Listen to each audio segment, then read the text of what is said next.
Something people often confuse is the difference between the words manga and anime. And I don't blame you if you do, because in Japan, manga can refer to both animation and comics. However, outside of Japan, manga strictly means Japanese comics. Anime, on the other hand, is simply the Japanese word for animation.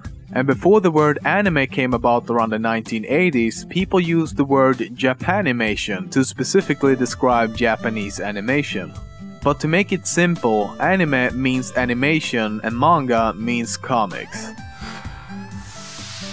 One thing that makes manga and anime so iconic and recognizable is often the large and exaggerated eyes. You thought I would say boobs, didn't you?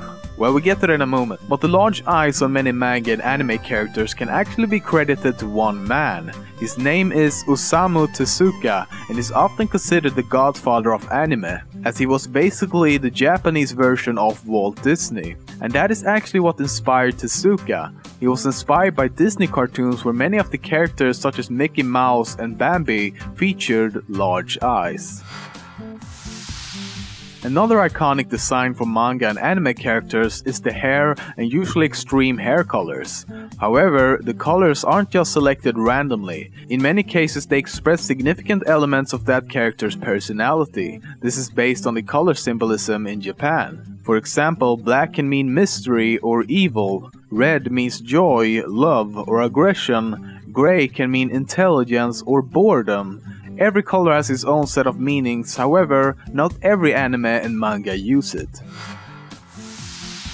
In Japan, around 200 new anime appears on television every year, and more paper is used for printing manga than for making toilet paper. Anime is such a huge phenomenon in Japan that Japanese animation accounts for over 60% of the whole world's animation-based entertainment.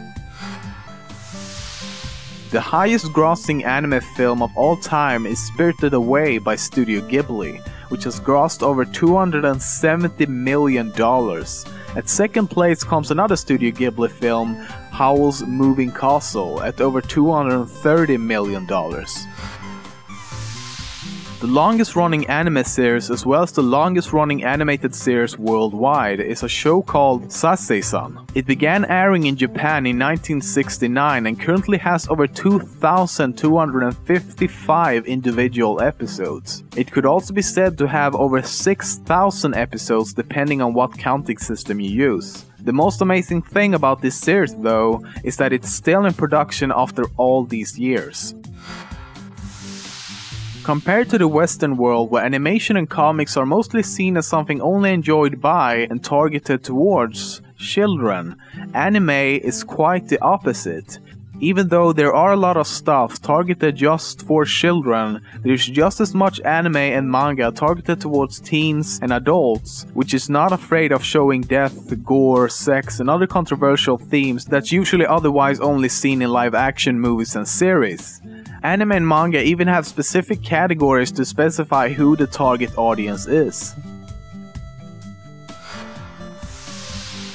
Anime is a Japanese word, and since they don't use plurals in Japan, the plural of anime is anime and not animes. Because anime and manga originates from Japan, it has a lot of genres, definitions and words not often used elsewhere. Here are some examples. Moe.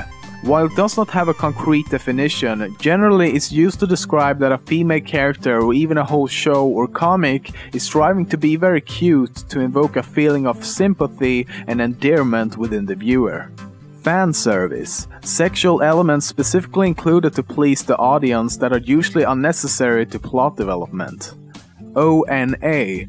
Anime intended to be distributed via the internet through streaming or download. OVA.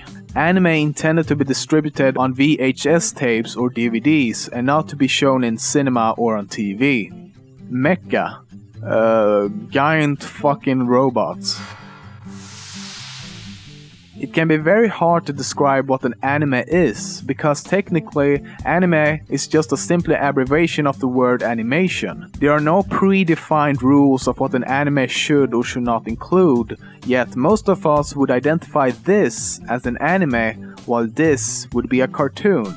However, the latter is the oldest preserved anime in existence, created around 1907 by an unknown animator. But even though the word anime quite literally covers all of animation, the modern usage of the word usually describes one of two things. The first is that anime is defined by the character's unique features such as the pointy chin, large eyes, spiky hair, elongated thin bodies and limbs, and of course the obligatory huge breast syndrome.